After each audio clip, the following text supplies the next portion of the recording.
bonjour à tous. Alors, avant de débuter, je voudrais souligner la collaboration des autres co-chercheurs à l'étude.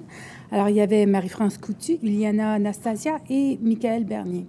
Pourquoi on parle de coordination de retour au travail? Alors, on a passé de nombreuses années à tenter d'améliorer la réadaptation au travail et on continue à travailler dans ce domaine-là. Mais on s'est rendu compte avec plusieurs travaux que finalement, en réadaptation au travail, en clinique, on savait de mieux en mieux quoi faire.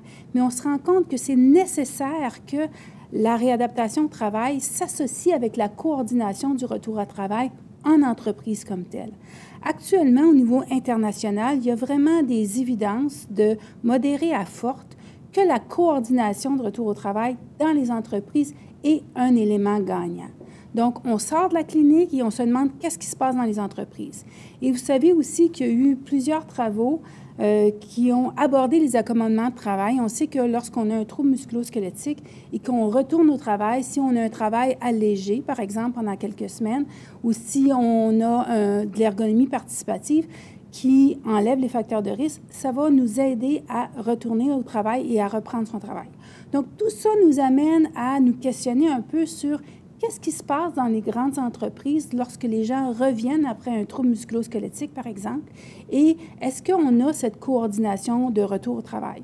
Donc, je vous dirais qu'on est allé à des congrès, puis c'est vraiment la tendance actuelle. Et en Australie, actuellement, il y a une profession qui s'appelle les coordonnateurs de retour au travail qui demande d'avoir une formation spécifique. Donc, c'est très, très clair que c'est un élément gagnant dans le retour au travail. Alors, face à ça et face à nos études en réadaptation, on s'est demandé, nous, au Québec, est-ce qu'on a cette pratique-là dans les entreprises? Alors, c'est vraiment dans cette optique-là qu'on a fait cette étude-là et notre objectif général était très simple. On voulait se demander, dans les grandes entreprises du Québec, qu'est-ce qui se passe en regard de la coordination du retour au travail?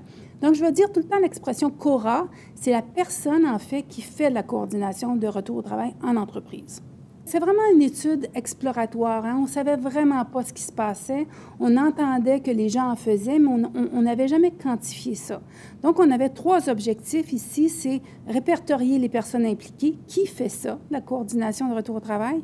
C'est quoi les tâches, les qualités, les aptitudes? Et quels sont, de leur perspective, les leviers et obstacles à leur pratique?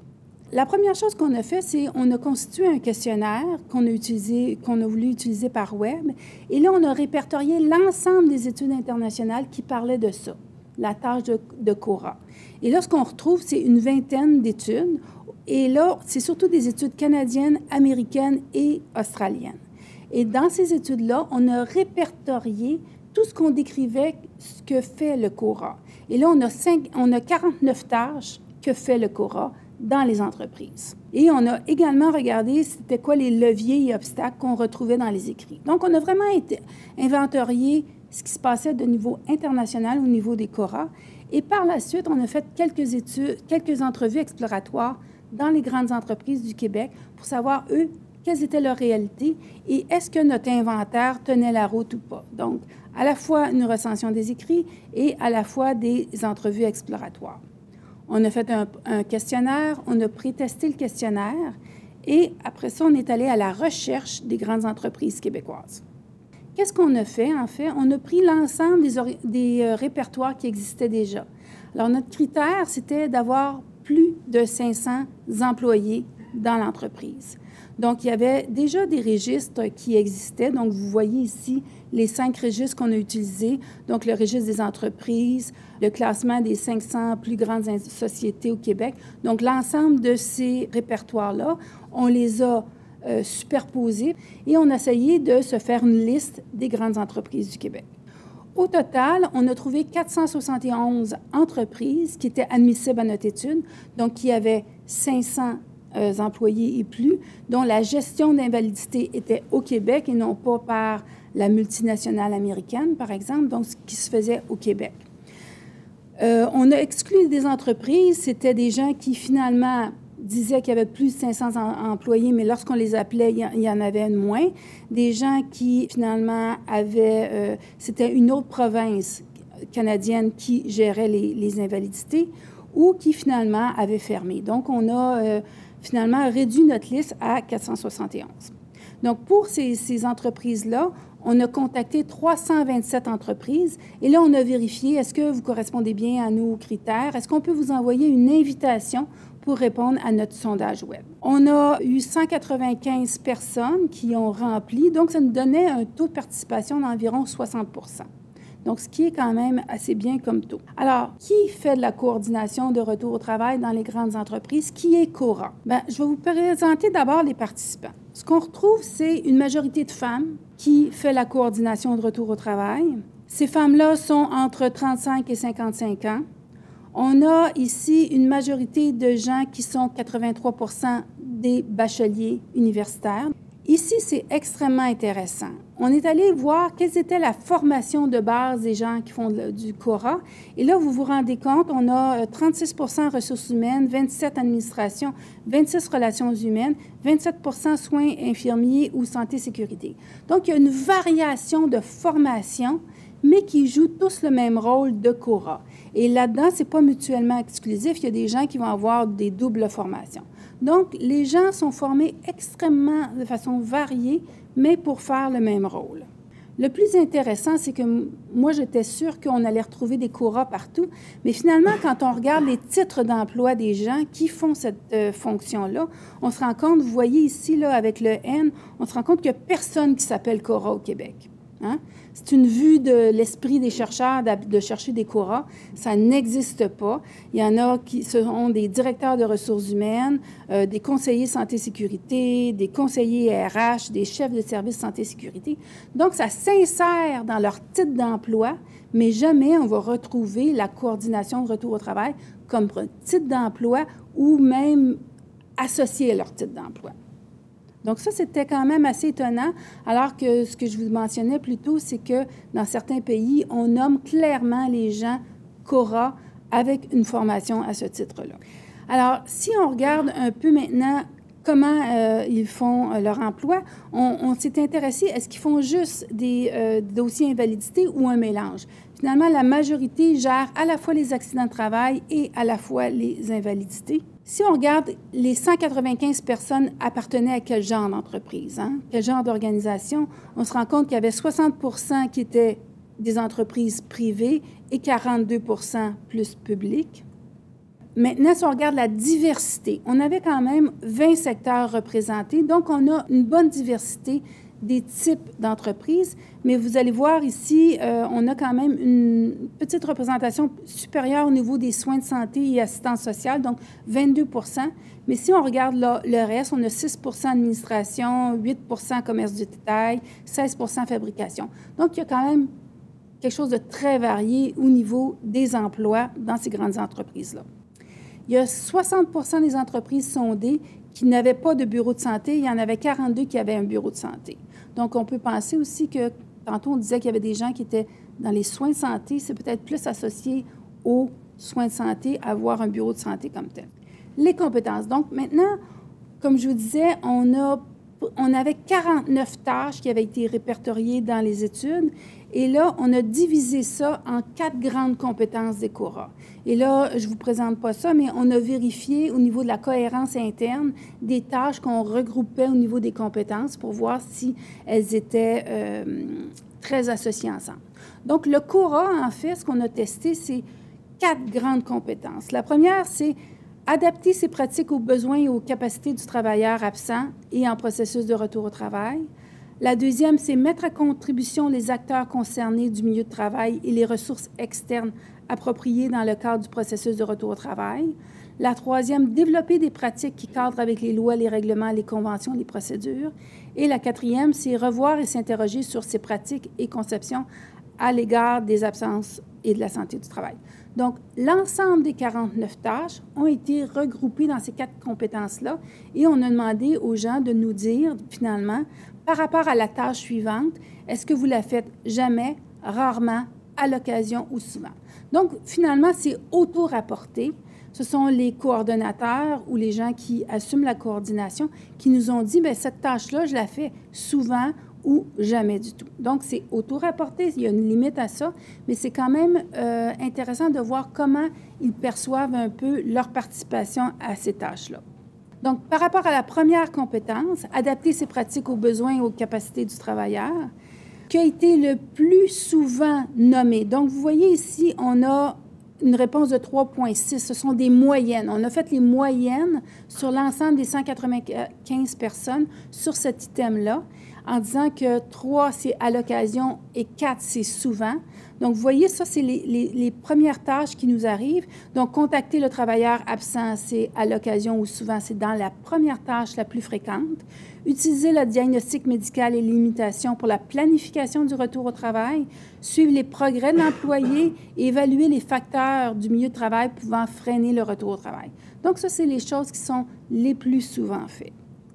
Pour cette compétence-là, ce qui est moins fréquent, c'est de tenir compte des différences culturelles entre les travailleurs, conseiller le travailleur pour l'aider à apprécier et souligner ses forces, ou aider le travailleur à comprendre son stress et d'y faire face. Donc ça, c'est jamais ou rarement. La deuxième question, vous vous souvenez, c'est lorsque je fais, moi, cette compétence-là, avec qui je travaille? Le CORA, il va travailler avec qui? Alors là, vous voyez qu'ici, il travaille principalement avec les supérieurs immédiats, donc les supérieurs des travailleurs qui reviennent au travail, et également avec les travailleurs eux-mêmes. Beaucoup moins avec les conseillers RH. Donc, la diade, elle est vraiment supérieure et travailleur. Quand on essaie de faire des modèles complexes, donc ici, on avait juste des fréquences sur, finalement, des moyennes. Quand on essaie de mettre l'ensemble des variables, ce qu'on retrouve, et cette variable-là va se retrouver partout, c'est qu'il y a une différence de pratique des gens qui ont une formation en santé ou en santé-sécurité et des gens qui n'ont pas de formation. Plus les gens ont une formation en santé ou en santé-sécurité, plus ils vont faire plus souvent les tâches qu'on dit, tandis que les autres le font moins souvent. Et il y a vraiment une différence entre la fréquence au niveau des tâches par rapport à cette formation-là. On a une deuxième variable qui est le nombre d'années dans l'emploi. Plus tu as de l'expérience comme CORA, plus tu vas faire ces tâches-là. Et finalement, plus tu es en public, plus il va y avoir de ça aussi. Mais reste que la variance expliquée est simplement à 21 %. C'est quand même pas très important. Mais il y a vraiment une différence au niveau de la formation des CORA qui change un peu les comportements adaptés. La deuxième compétence, mettre à contribution les acteurs du milieu de travail. Donc, le CORA, est-ce qu'il va aller chercher les gens dans l'entreprise pour les retours au travail? Alors, ce qu'on a là, c'est beaucoup moins souvent. Donc, un 3, c'est à l'occasion. On va dire, le CORA va déterminer si les aménagements du travail sont possibles, coordonner les ressources du milieu de travail et collaborer avec le représentant de l'assureur. Donc, on est plus dans à l'occasion. Dans les choses qui ne sont pas faites ou les moins fréquentes, c'est communiquer avec la famille du travailleur, évaluer, et ça, je trouve que cet aspect-là est important, évaluer l'impact de l'absence du travail sur les autres travailleurs de l'organisation, donc sur le collectif en tant que tel, et sélectionner les professionnels de la santé. Donc, ça, c'est les 3 tâches qui cotent les moins fortes dans cette compétence-là. Encore une fois, si on regarde avec qui le CORA participe pour ça, mais c'est vraiment le supérieur qui vient au début et le travailleur, encore une fois. Donc, on a encore les mêmes acteurs impliqués. Là, vous voyez qu'en bas de la diapo, vous voyez que la variance diminue beaucoup. Donc, si on essaie d'expliquer qu'est-ce qui fait qu'on adopte cette compétence-là ou pas, on a très peu de choses. Mais la première variable reste la formation en santé. Donc, d'être formé en santé va faire qu'on va adopter encore plus ces comportements-là. Donc, peu de choses là-dessus. La troisième, développer des pratiques qui encadrent les lois, les règlements, les conventions, les procédures. Alors ça, c'est très fort. C'est vraiment ce qui cote le plus fort. Alors, 3,83, en fait, c'est presque souvent. Donc, les 3 premières, on va les lire, c'est appliquer les lois, les politiques, les règlements, exécuter les différentes tâches administratives, donc se mettre à jour. Donc, on a une pratique qui est très, très collée, dans le fond, au cadre législatif. Encore une fois, et ça c'est important, ce qui fait qu'on colle plus, c'est si les organisations sont syndiquées. Plus on est syndiqué, plus on va se rapprocher du cadre légal pour appliquer les lois et les règlements et les procédures. La variance est quand même pas très forte. Ce que ça veut dire quand notre variance n'est pas très forte, ça veut dire que les variables qu'on met dans le modèle ne nous aident pas à expliquer beaucoup l'impact de ça. mais il reste encore que les organisations, vous vous souvenez, on avait quasiment moitié-moitié, là, les organisations qui sont syndiquées vont être plus collées au cadre réglementaire, et ce qui peut s'expliquer de façon très facile. La dernière compétence, c'est revoir et s'interroger sur ses pratiques. Alors, ce qu'on va retrouver là, dans les deux premières, c'est oui, les CORA vont se mettre à jour dans le domaine de la santé et oui, ils vont faire de la prévention en matière de la santé et sécurité. Donc, c'est à l'occasion ou souvent. Et ce qu'on va retrouver moins là-dedans, c'est être investi dans l'évaluation de la performance des activités en matière de santé et sécurité. Donc, ce n'est pas nécessairement eux qui vont faire aussi la santé et sécurité. Donc, parfois, c'est détaché. Et sensibiliser les gens aux préjugés et stéréotypes envers les personnes ayant des incapacités au travail, c'est plus rarement fait. Encore une fois, la formation va jouer quelque chose. Dans le même sens, si tu es formé en santé et sécurité ou en santé, tu vas adopter plus ces comportements-là. Maintenant, on va passer à l'autre objectif. J'ai décidé de vous présenter que certains éléments parce qu'il y en a beaucoup trop, mais un des leviers importants et des obstacles importants qu'on nous a nommés. Donc, quand on leur demandait, on leur a donné un ensemble de choses à nous coter. Ce qui ressort de façon très importante, c'est que pour les CORA, donc pour les gens dans les entreprises, les cas de santé mentale, c'est beaucoup plus difficile à gérer. Et quand on leur demande en quoi c'est beaucoup plus difficile, on nous parle beaucoup du retour progressif au travail, comment c'est difficile de choisir quelles seraient les tâches qu'on devrait proposer aux gens. Donc, on est vraiment, et les gens, de façon très claire, on dit les troubles musculo-squelettiques, on sait comment faire, mais les troubles de santé mentale, c'est beaucoup plus difficile pour nous. Les obstacles, quand on parlait, mais pourquoi la santé mentale, disait, bien, il y a une stigmatisation qui est forte. La complexité pour nous de gérer les retours au travail et le fait aussi que les diagnostics en santé mentale sont moins clairs, sont plus fous et ça rend extrêmement difficile notre travail. Donc ça, c'était vraiment le problème majeur qui était lié avec leur pratique comme telle. Quand on regarde les leviers et obstacles au retour au travail, donc quand on leur demande, on leur a donné une liste d'obstacles et de leviers en disant « Dites-nous ce qui, pour vous, est difficile ou ce qui vous aide dans votre travail ». Finalement, on peut dire que l'ensemble des leviers et obstacles vont se polariser en 4 pôles. On a le travailleur en haut, le superviseur, les modalités de retour au travail et le soutien et considération du milieu de travail. En fait, au lieu de faire une liste, on se rend compte qu'on a une espèce de continuum entre si c'est absent, c'est un obstacle, et si c'est présent, c'est un levier. Je vous donne un exemple. Si les modalités de reprise du travail sont claires, bien établies sur le site web de l'organisation, c'est un levier. Si ça, les modalités de retour au travail sont absentes, peu connues, ça devient un obstacle. Si on a un soutien et une considération du milieu de travail qui est forte, un excellent milieu de travail, un climat de travail positif, ça va être un levier. Si en absence de ça, ça va être un obstacle. On a le travailleur, mais le travailleur, on en a beaucoup parlé dans de nombreuses études. S'il est positif, s'il est proactif, ça va être un levier. Dans l'absence de motivation à retourner au travail ou la perception de ça, ça va être un obstacle. Mais ce que j'aimerais souligner, c'est le supérieur immédiat en bas. Hein? Les CORA nous ont beaucoup parlé du supérieur immédiat. Donc, le supérieur immédiat, il est autant un acteur clé dans le retour au travail que le travailleur lui-même. Et il peut être extrêmement aidant comme perçu comme extrêmement nuisible dans le retour au travail. Donc ça, c'est quelque chose qui est plus émergent dans la littérature. On a de plus en plus d'études qui nous parlent du rôle du supérieur immédiat dans le retour au travail, mais ici, ça a été clairement montré comme un acteur clé comme tel. En guise de discussion de ça, donc c'était la première fois qu'on ouvrait ça, la boîte, la coordination de retour au travail dans les entreprises au Québec. Là, on le fait que dans les grandes entreprises du Québec. Et ça a une limite importante, c'est-à-dire qu'on sait que bon nombre de travailleurs au Québec travaillent dans la petite et moyenne entreprise, mais là, on voulait s'intéresser parce qu'on n'avait que les données là-dessus. Ce qu'on peut dire, c'est ce qui se passe actuellement dans les grandes entreprises du Québec, c'est semblable aux études américaines et australiennes. Donc, on est à peu près dans les mêmes types de pratiques avec les mêmes types de fréquences. La deuxième question, c'est de se dire, ce qu'on a découvert dans cette étude-là, c'est qu'il semblait avoir un impact de la formation des CORA sur les pratiques comme telles. Donc, être formé en santé semblerait changer la façon de pratiquer. On ne peut pas actuellement dire est-ce que c'est mieux ou pire. On peut juste dire qu'ils le font plus. Alors, je pense qu'une des avenues de recherche actuellement, ça serait de s'interroger. Est-ce que le fait d'être formé en santé comme Cora fait qu'on a des durées d'absence puis des coordinations de retour au travail qui nous amènent des retours au travail stables? Ça serait une étude qu'on pourrait faire dans l'avenir, d'essayer de voir est-ce qu'il y a des profils de Cora qui aident les travailleurs à rester et à retourner au travail. Le troisième constat qu'on a fait, c'est on a regardé les pratiques optimales. Alors, on a plusieurs articles actuellement qui nous disent comment on devrait faire la coordination de retour au travail en entreprise et on a comparé ça un peu à ce qu'on a trouvé.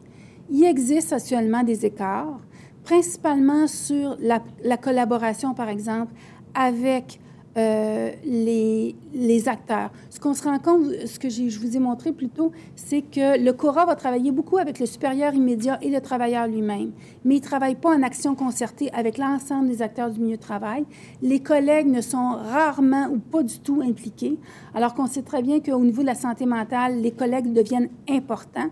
Donc, il y a comme des écarts au niveau des pratiques qu'on pourrait améliorer pour favoriser.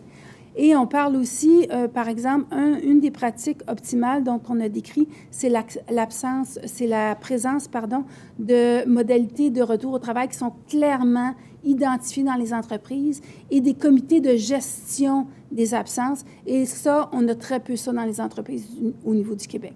Donc, il y a comme des choses qu'on pourrait faire pour améliorer ce qui se passe actuellement. Je voudrais juste vous souligner aussi le rôle du supérieur. Je pense qu'on parle beaucoup et on met beaucoup de poids de plus en plus sur le supérieur immédiat comme acteur important dans le retour au travail. Mais je pense qu'une des avenues, ce serait d'explorer est-ce que ces supérieurs-là, ils ont les conditions de travail pour accompagner des travailleurs?